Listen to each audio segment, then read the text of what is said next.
다 함께 사도신경으로 신앙 고백하겠습니다.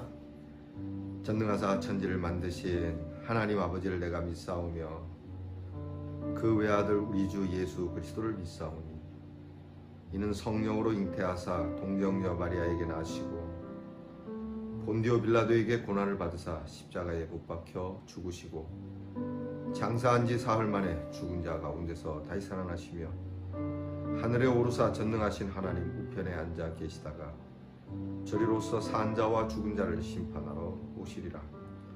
성령을 믿사오며 거룩한 공회와 성도가 서로 교통하는 것과 죄를 사하여 주시는 것과 몸이 다시 사는 것과 영원히 사는 것을 믿사옵나이다. 아멘. 오늘 아침 찬양은 305장 나 같은 죄인 살리신 어메이징 그레이스 주의 구원의 은총을 우리가 깊이 감사하는 마음으로 찬양합니다.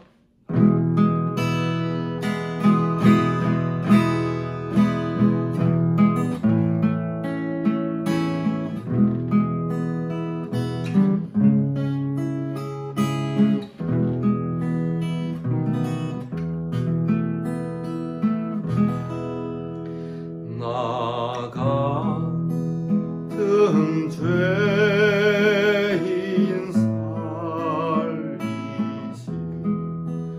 주은혜 놀라워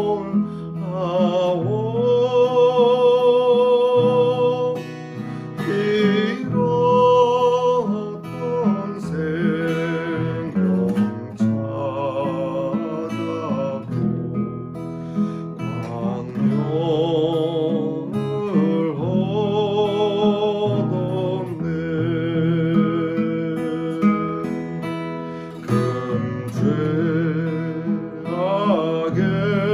금죄악에서 건지신 주은혜 고마워. 나 처음 믿은 그 시간 귀하고 귀하다.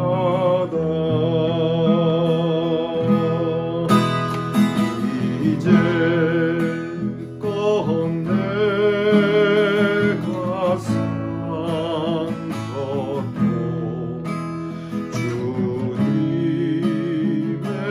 은혜라.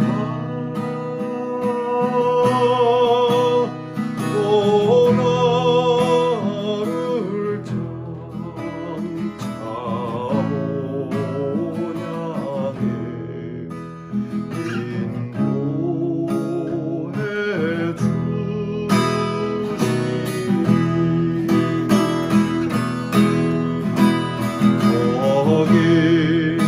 주시니 거기서 우리 영원히 주님의 은혜로 해처럼 함께 살면서 주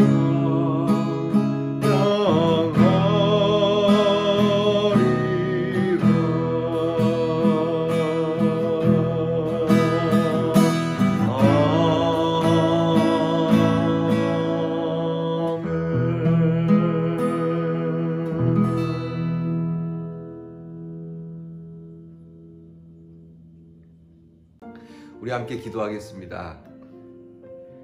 자비로우신 하나님 감사합니다. 지난밤 주의 은혜 안에 잘 자게 하시고 은혜로 일어나 믿음으로 주를 바라보게 하시니 감사합니다. 이 하루도 주님의 소원을 기억하고 말씀 따라 살기를 원하오니 주께서 우리를 인도해 주시고 성령의 능력으로 충만케 해 주시옵소서.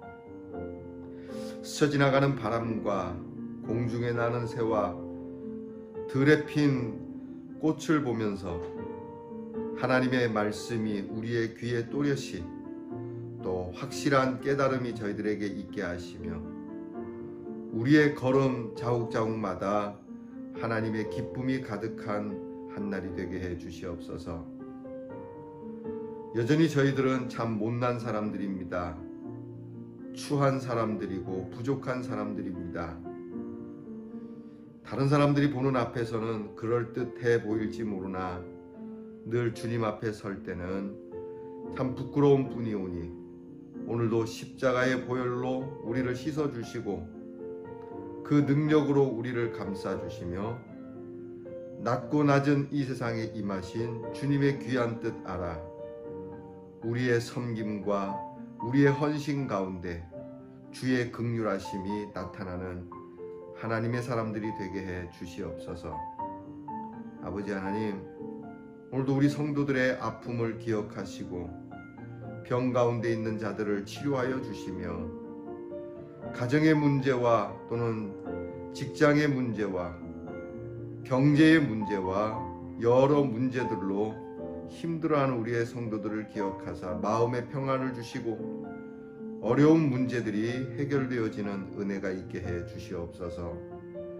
주여, 저희는 고난 가운데도 찬양하지만 이처럼 우리의 마음 가운데 둔 소원을 이룰 때는 얼마나 더 큰 찬양을 하겠습니까? 주님, 우리의 간구를 외면하지 마시고 우리 성도들의 간절한 기도에 응답을 주셔서 두 손을 들어 하나님을 찬양할 수 있는 은혜를 주시옵소서. 우리의 자녀를 위하여 늘 기도하오니 지혜롭고 명철하게 하셔서 그 행하는 공부가 사람들과 하나님께 유익한 공부가 되게 하시며 나라의 일로 수고하는 우리의 자녀들이 건강하고 용맹하며 안전하여 이 나라가 주님이 주시는 평화 가운데 자유함을 누리는 귀한 일을 갖게 하시고 멀리 해와 객지에 나간 우리의 자녀들의 발걸음에 복을 주사 밟는 곳마다 머무는 곳마다 하나님의 영광이 나타나는 은혜를 주시옵소서. 하나님 아버지, 이렇게 명절과 한 주가 다 가게 되었습니다. 내일 거룩한 주일을 기억하며 하나님 앞에서 예배 드릴 설레임을 가지고 이 하루를 살고 예비하게 하옵소서. 예수님 이름으로 기도하옵나이다. 아멘. 오늘 우리가 함께 나눌 묵상의 말씀은 역대하 35장 1절로부터 19절 말씀입니다. 좀 말씀이 길겠습니다. 역대하 35장 1절로부터 19절 말씀입니다. 구약성경 705면에 있습니다. 이제 저와 함께 이 말씀을 같이 봉독하겠습니다. 요시야가 예루살렘에서 여호와께 유월절을 지켜 첫째 달 14째 날에 유월절 어린 양을 잡으니라. 왕이 제사장들에게 그들의 직분을 맡기고 격려하여 여호와의 전에서 직무를 수행하게 하고 또 여호와 앞에 구별되어서 온 이스라엘을 가르치는 레위 사람에게 이르되 거룩한 궤를 이스라엘 왕 다윗의 아들 솔로몬이 건축한 전 가운데 두고 다시는 너희 어깨에 매지 말고 마땅히 너희의 하나님 여호와와 그의 백성 이스라엘을 섬길 것이라. 너희는 이스라엘 왕 다윗의 글과 다윗의 아들 솔로몬의 글을 준행하여 너희 족속대로 반열을 따라 스스로 준비하고 너희 형제 모든 백성의 족속의 서열대로 또는 레위 족속의 서열대로 성소에 서서 스스로 성결하게 하고 유월절 어린 양을 잡아 너희 형제들을 위하여 준비하되 여호와께서 모세를 통하여 전하신 말씀을 따라 행할지니라. 요시야가 그 모인 모든 일을 위하여 백성들에게 자기의 소유 양떼 중에서 어린 양과 어린 염소 3만 마리와 숫소 3천 마리를 내어 유월절 제물로 주매 방백들도 즐거이 희생을 드려 백성과 제사장들과 레위 사람들에게 주었고 하나님의 전을 주장하는 자 hil기야와 스가랴와 여히엘은 제사장들에게 양 2,600마리와 숫소 300마리를 유월절 제물로 주었고 또 레위 사람들의 우두머리들 곧 고나냐와 그의 형제 스마야와 느다넬과 또 하사랴와 여이엘과 요사밧은 양 5,000마리와 숫소 500마리를 레위 사람들에게 유월절 제물로 주었더라. 이와 같이 섬길 일이 구비되매 왕의 명령을 따라 제사장들은 그들의 처소에 서고 레위 사람들은 그들의 반열대로 서고 유월절 양을 잡으니 제사장들은 그들의 손에서 피를 받아 뿌리고 레위 사람들은 잡은 짐승의 가죽을 벗기고 그 번제물을 옮겨 족속의 서열대로 모든 백성에게 나누어 모세의 책에 기록된 대로 여호와께 드리게 하고 소도 그와 같이 하고 이에 규례대로 유월절 양을 불에 굽고 그 나머지 성물은 솥과 가마와 냄비에 삶아 모든 백성들에게 속히 분배하고 그 후에 자기와 제사장들을 위하여 준비하니 이는 아론의 자손 제사장들이 번제와 기름을 저녁까지 드림으로 레위 사람들이 자기와 아론의 자손 제사장들을 위하여 준비함이더라. 아삽의 자손 노래하는 자들은 다윗과 아삽과 헤만과 왕의 선견자 여두둔이 명령한 대로 자기 처소에 있고 문지기들은 각 문에 있고 그 직무에서 떠날 것이 없었으니 이는 그의 형제 레위 사람들이 그들을 위하여 준비하였음이더라. 이와 같이 당일에 여호와를 섬길 일이 다 준비되매 요시야 왕의 명령대로 유월절을 지키며 번제를 여호와의 제단에 드렸으며 그때에 모인 이스라엘 자손이 유월절을 지키고 이어서 무교절을 7일 동안 지켰으니 선지자 사무엘 이후로 이스라엘 가운데서 유월절을 이같이 지키지 못하였고 이스라엘 모든 왕들도 요시야가 제사장들과 레위 사람들과 모인 온 유다와 이스라엘 무리와 예루살렘 주민과 함께 지킨 것처럼은 유월절을 지키지 못하였더라. 요시야가 왕위에 있은 지 18째 해에 이 유월절을 지켰더라. 아멘. 자, 오늘 말씀에는 요시야 왕의 업적 가운데 정말 최고로 훌륭한 업적이 나와 있습니다. 우리가 읽은 말씀처럼 유월절 행사입니다.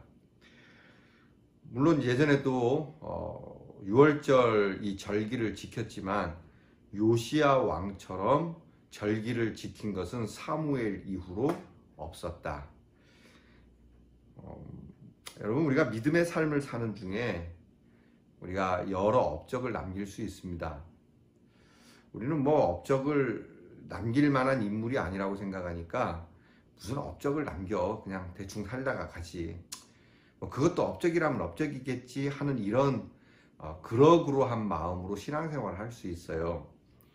오늘 요시야 왕을 보면서 우리가 이 요시야 왕 같은 왕이라고 하는 직분 또는 사회적으로 무슨 금수저나 또 많은 것을 가지고 많은 것을 배웠고 또 많은 내가 할 수 있는 일을 가진 사람은 아니지만 그럼에도 불구하고 오늘 말씀은 우리에게 살면서 무언가를 남겨야 할 것인가에 대해서 고민하게 만드는 말씀이라고 저는 생각을 합니다. 여러분, 살다가 그냥 가겠습니까?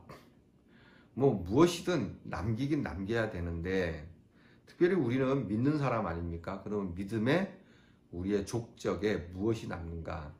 내가 아무리 안 남긴다 하더라도요, 그 안 남김이라고 하는 그것이 남게 됩니다. 이게 조금 파라독스한 얘기인데 좀 이상한 말 같지만 난 아무것도 안 했습니다 하면 그 아무것도 안 했습니다 라는 게 남아요. 이해가 되시죠? 중국에 가면 중국 자금성 있는 근처에 옛날 중국 황제들의 이렇게 이제 무덤이 있는데 거기에는 무덤 비들이 있습니다. 그 중에 제가 한번 거기에 여행 갔을 때 거기에 가니까 왕의 무덤에 비석이 있는데 글자가 하나도 없어요. 이름하여 그 비석은 무자비입니다. 무 없을 무, 자 글자자, 비 비석 비자. 그래서 글자가 아무것도 없는 무자비.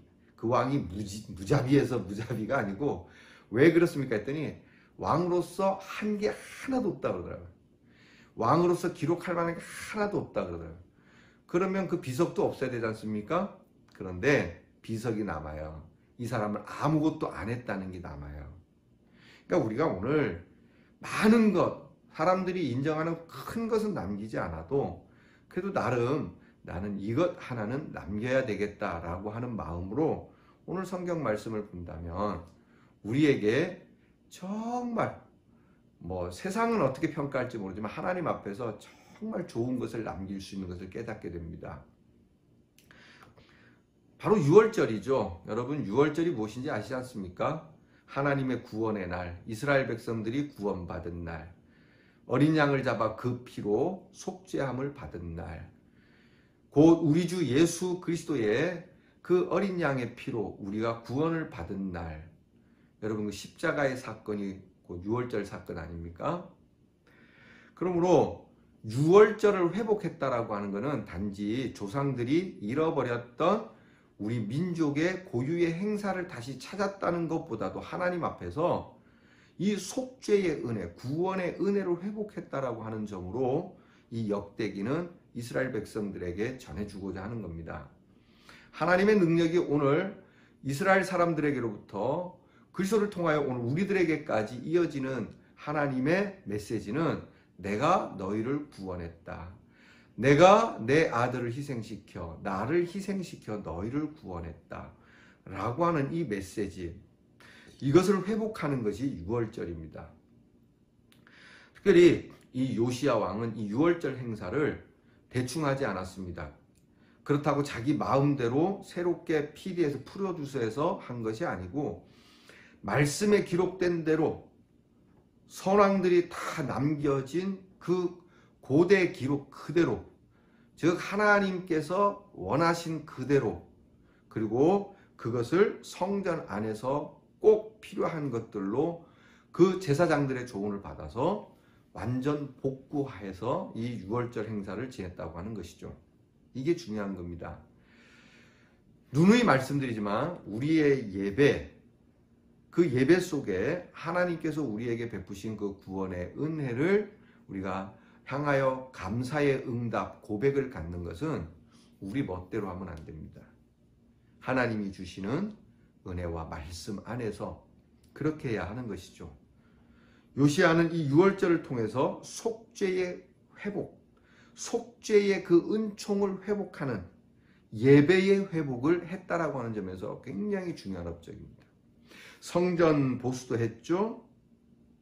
또 신앙의 부흥도 가졌죠. 백성들을 말씀의 훈련도 했죠. 이런 업적들도 신앙의 훌륭한 왕으로서의 업적이지만 이 업적보다도 제일 중요한 건 예배의 회복이었고, 그 예배의 회복은 구원의 은혜의 회복이었다는 것이죠.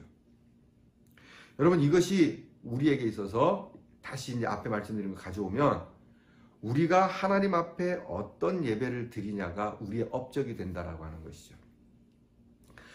멀리 나가서 선교사님들처럼 그렇게 전도하지는 못해도, 또 내 재산을 전부 팔아서 무슨 교회와 가난을 구제하는 그런 큰 일은 못하더라도 내게 있어서 진짜 훌륭한 업적은 예배라고 하는 겁니다. 뒤집어 말하면 아무리 멀리 가서 복음을 전하고 또 내가 가난 구제를 하고 내 모든 걸 팔아 하나님 앞에 드린다 할지라도 내 심령 안에 예배의 회복이 없으면 소용이 없다는 얘기죠. 여러분, 그렇게 하는 사람들 많이 있습니다. 예배의 회복 없이 훌륭한 일 하는 사람 많고, 이러한 예배의 갱생이 없이 사람들에게 인정받는 인기인들이 많이 있습니다. 중요한 건 하나님께서 그것을 어떻게 보시느냐 하는 것이죠.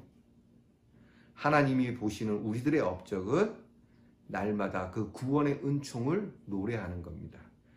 참된 마음으로, 진실한 마음으로 그리스도의 희생과 그 십자가를 내가 감격스럽게 품는 예배자를 하나님이 찾으시는 겁니다. 거기에서 비롯되면, 그 예배가 참되면 그 다음은 내가 가진 것이 많지 않아도 주를 위해서 아름답고 복되게 쓸 수 있는 것이죠. 요시야는 이 6월절을 통해서 이것을 회복하는 일에 있어서 굉장히 준비를 많이 했어요. 자, 우리 6월절 회복합시다. 어떻게 하면 됩니까? 뭐 이렇게 하면 됩니다. 아, 그럽시다. 하고 막 뭐 단김에 뽑읍시다. 이렇게 하지 않았습니다.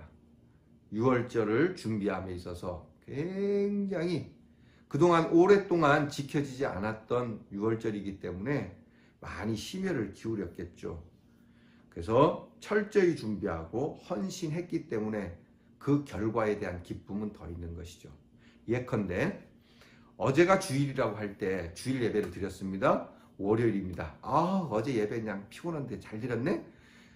막 이러고 아무 생각 없이 월화수목금 하다가 주일을 갑자기 맞아서 와서 예배를 드리는 것도 기쁨이 없지 않아 있겠지만, 그러나 예배가 아쉬운 마음으로 언제 또 주일이 올까?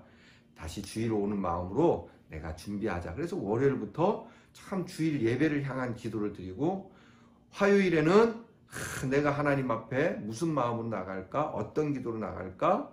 또는 내가 이번에는 하나님과 교회와 성도들과 이웃을 위해서 어떤 모습을 가질까 하는 그런 예배에 집중된 마음으로 그렇게 준비하고, 그렇게 해서 다시 주일날 와서 예배를 드리는 사람의 예배. 그러면 어떤 쪽이 더 그 결과에 대해서 큰 기쁨과 행복이 있을 거라고 생각합니까? 당연하지 않습니까? 여러분, 오늘 우리는 이 말씀을 통해서 긴 말씀입니다만 여러분께서 쭉 읽어보시면 아, 그랬구나, 6월절을 그렇게 지냈구나, 이걸 다 설명할 수는 없고요.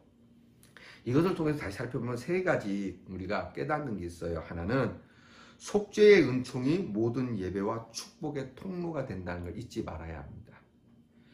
이런저런 업적이 있지만 그래도 구원의 은총이 우리 예배의 축복의 통로예요. 구원의 은총을 가지고 나와서 예배를 드려야 된다 얘기입니다. 십자가를 품에 품고, 여러분 목걸이 십자가 이런 것만 갖고 오라는 얘기가 아닙니다. 내 마음에 정말 하나님께서 이 사랑하는 그 아들 예수 그리스도를 통하여 내게 은혜를 주셨구나 하는 이것이 축복의 통로가 돼. 이것이 있는 사람과 없는 사람은 예배의 감격도 틀리고 삶의 감격도 틀려요. 두 번째는 그 통로는 예배를 통해서 구체화된다는 거야. 자, 축복의 통로, 구원의 은총이 내게 있어서 모든 축복의 통로가 되는데, 이것이 구체화되는 곳이 어디냐? 예배라고 하는 겁니다. 여러분, 예배 요즘은 되게 우습게 생각하는 경향이 많이 있어요. 언젠가부터 뭐 꼭 모여서 예배 드려야 되나? 그걸 흩어지면 여러분 예배 잘 드리십니까? 물론 여러분 꼭 모여서 예배하자는 건 아닙니다. 지금도 여러분이 영상으로 예배를 드리니 꼭 모이는 것만은 아니지만 우리가 꼭 모일 필요가 있냐라고 하는 그 말 속에 예배에 대한 소홀함은 없는지 한번 생각을 해보시죠. 내가 정말 예배에 진지함을 갖고 그래도 우리가 흩어졌지만 예배 드립시다 이거 하고 꼭 모여서 예배할 수 있냐라는 것과 어감은 완전히 다릅니다. 똑같은 말이죠, 그죠? 꼭 모여서 예배 드릴 필요 있나? 라는 말과 흩어졌어도 예배합시다 라는 말과 상황은 똑같지만 뉘앙스가 다르지 않습니까? 여러분, 우리가 말 조심하셔야 됩니다. 우리가 꼭 모여갖고 예배를, 저는 그 얘기를 들을 때마다 이 사람 중심에는 뭐가 있지 의심을 해보게 됩니다. 여러분, 우리가 축복의 통로를 열고 그것을 구체적으로 받는, 축복을 받는 자리가 예배의 자리입니다. 경배의 자리입니다. 하나님께서 뭐하러 우리에게 그 아들을 보내셨겠습니까? 하나님께서 뭐하러 우리 인생들에 우리의 죄를 사해 주셨겠습니까? 그냥 내버려둬도 됩니다. 그렇게 살다가 죽어도 됩니다. 이런 우리를 왜 죄사함을 주시고 의롭게 하시고 거룩하게 하시고 죽어도 다시 부활하게 하셔서 하나님 나라에 두게 하시겠습니까? 이유가 뭐겠습니까? 예배 아닙니까? 경배 아닙니까? 나는 너희를 나의 찬송을 부르게 하기 위하여 너희를 지었다. 바로 이겁니다. 그 구체적인 자리가 예배다. 여러분의 예배를 다시 한번 돌아봐야 됩니다. 그리고 세 번째는 예배의 모든 것을 갖추어 집중하고 그 헌신이 기쁨이 되어야 된다. 그러니까 예배가 한마디로 기뻐야 돼요. 마지 못해서 시간이 돼갖고 어쩔 수 없이 애들 모양으로 끌려가는 그런 예배가 되면 안 된다라고 하는 것이죠. 목사도 마찬가지죠. 주일이면 막 설교 귀찮아 죽겠네 막 저는 참 감사한 게 설교는 참 못하지만 설교하는 건 되게 좋아합니다. 여러분 혹시 이 영상을 보시다가 제 설교를 좀 더 들어보고 싶다 하는 교회가 있다면 불러주시기 바랍니다. 설교는 못해도 되게 하고 싶어 합니다. 기뻐합니다. 그런데 마지못해서 할 수 없이 어쩔 수 없이 막 이렇게 설교를 한다면 여러분 이게 예배겠습니까? 성도들도 은혜가 안 되지 않겠습니까? 마찬가지입니다. 성도님들도 여러분 하나님 앞에서 기쁨의 예배를 가지십시오. 특별히 자녀와 함께 교회를 오시는 분들은 교회를 옴에 있어서 자녀들에게 기쁜 모습을 보여주십시오. 자녀들에게 야 기뻐하면서 교회 가자 이렇게 강요하지 말고 스스로가 먼저 교회 가는 것을 즐거워하고 기뻐하고 그런 모습을 보여주는 것. 이것이 오늘 우리가 남길 그리고 앞으로 남길 아니 내 평생에 남길 업적이라고 하는 것이죠. 여러분 우리는 후손들에게 남길 만한 모르겠습니다. 여러분들 가운데는 재산이 많은 분, 사업도 잘하는 분, 또 공부도 잘하고 사회적으로 영향력 있으신 분은 모르겠지만 저는 뭐 그냥 평범한 사람이기 때문에 남길 만한 재산도 또 큰 위협도 뭐 그런 용맹도 없습니다. 그러나 하나님께서 가장 기뻐하시는 이 업적, 곧 예배를 통한 구원의 은총에 감사와 감격하며 기뻐함으로 살아가는 이 업적. 여러분 이것이 우리가 남길 수 있는 가장 크고 위대한 업적이라는 것을 믿으시기를 축복합니다. 결코 우리는 일반적인 것 같으나 일반적이지 않습니다. 내게 있어서 이 업적만큼은 이것보다 더 고귀한 업적은 없다라는 믿음을 가지시고 이러한 은총과 기쁨을 어떤 상황에 뺏기지 말고 또 누구에게도 뺏기지 말고 믿음의 삶을 살기를 축복합니다. 이것이야말로 주님께서 내게 행하신 가장 큰 일이기 때문입니다. 기도하겠습니다. 하나님, 우리는 살면서 참 돈을 또는 집을 또는 국가의 큰 민족적인 일을 남겨야 큰 업적을 남기는 거라고 생각을 하지요. 또 그것이 아니면 그냥 그렇게 살다가 업적 아닌 것을 업적이라고 말하며 살다가 그렇게 인생을 마무리하는 그러한 마음을 가질 때가 많이 있습니다. 오늘 말씀을 보며 요시야가 유월절을 회복하는 것을 우리들에게 말씀하시는 하나님의 말씀에 귀를 담고 보니 정말 하나님 앞에서 가장 귀한 업적은 하나님이 나 같은 사람을 구원해 주시고 나 같은 죄인을 용서하시고 하나님의 자녀 삼아 주시고 우리를 거룩하게 하신 이 십자가의 은혜를 깨닫고 이것을 늘 감격하며 십자가를 회복하는 것보다 더 위대한 업적은 없다는 것을 깨닫게 되니 감사를 드립니다. 그러므로 주님, 우리가 늘 그렇게 해왔거니와 조금이라도 더 우리의 마음을 새롭게 함으로 우리의 믿음의 옷깃을 여며 우리의 예배를 회복하며 이 예배가 늘 드릴 때마다 기쁘고 또 기쁜 예배의 업적을 가지고 살아가는 우리 모든 성도들이 되게 해 주시옵소서. 이 은총과 기쁨을 누구에게도 어떤 상황에도 뺏기지 않는 믿음이 되게 하시고 이로 인하여 주께서 우리에게 부어주실 축복으로 가득한 이 축복의 통로가 열리며 대대손손 하나님이 주시는 구원의 은총을 받는 우리 성도들의 가정이 되게 해 주시옵소서. 예수님 이름으로 기도하옵나이다. 아멘. 하늘에 계신 우리 아버지여, 이름이 거룩히 여김을 받으시오며 나라의 임하옵시며 뜻이 하늘에서 이루어진 것 같이 땅에서도 이루어지이다. 오늘날 우리에게 일용할 양식을 주옵시고 우리가 우리에게 죄지은 자를 사하여 준 것 같이 우리 죄를 사하여 주옵시고 우리를 시험에 들게 하지 마옵시고 다만 악에서 구하옵소서. 대개 나라와 권세와 영광이 아버지께 영원히 있사옵나이다. 아멘.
아멘.